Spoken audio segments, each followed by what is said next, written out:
Hi, good evening. My name is Dinghuang, and I will be presenting my paper, Dynamic Visual Sequence Prediction with the MoFlow Networks. And this is joint work with my colleagues in UNC and SIT. Visual synthesis with deep neural network has been a popular research topic since recent years. So there has been two directions towards this goal. So one is pixel generating network, another is motion flow generating network. One of the example is proposed by Xue et al. So they adopt a VAE network to model the uncertainty of predicting the next state of a single input image. However, the generated sequences are quite blurry. Zhou et al. Proposed a method to generate the future view using a generative adversary network, so which achieves improved generation quality compared with some baseline encoder-decoder network. However, the GANs may suffer from some appearance artifacts due to some training set appearance distribution. So in the other direction, the direction of flow prediction, Walker et al. Takes an input image and predicts motion vectors with discretized directions and magnitudes. And they adopt recurrent networks to generate longer sequences. And the predicted flows are adopted to synthesize the future views. Another paper is proposed by Zhou et al. This is different Zhou. And he proposed a weakly supervised method to learn the flows and use an image synthesis error to be the supervising signal. And this method could be used to synthesize crisp textures.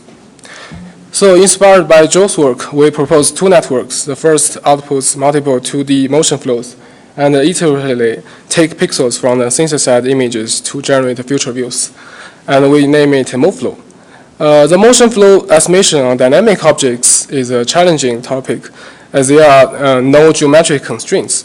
To ease this correspondence search problem, we focus on the human motion sequences and adopt the off-the-shelf pose detector like OpenPose to reliably determine some object landmarks across our input motion image sequence.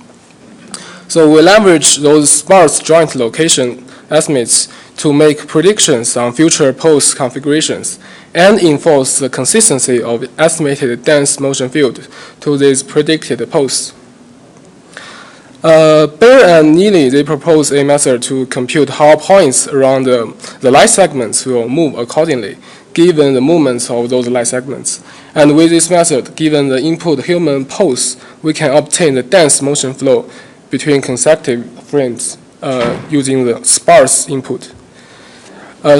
So we propose the next network. Here the computational motion flow predictions is decoupled into two subtasks. So one is estimate the direction, which is estimated from some sparse pose predictions going from right to left. And another is predicting a magnitude, and which goes from left to right. Now we first compare the MoFlow with the GAN-based method.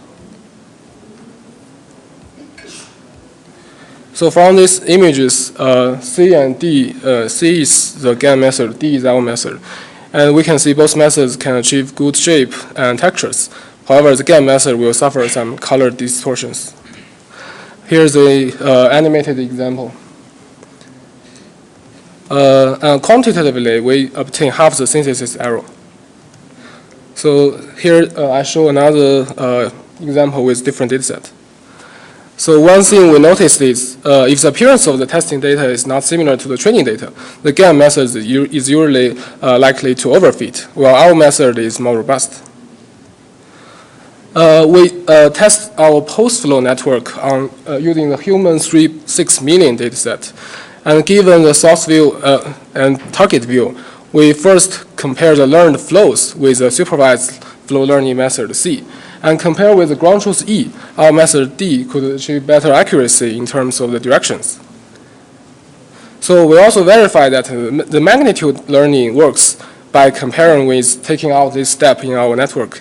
And without learning this magnitude field, the generated images will be heavily distorted, like those green boxes shows.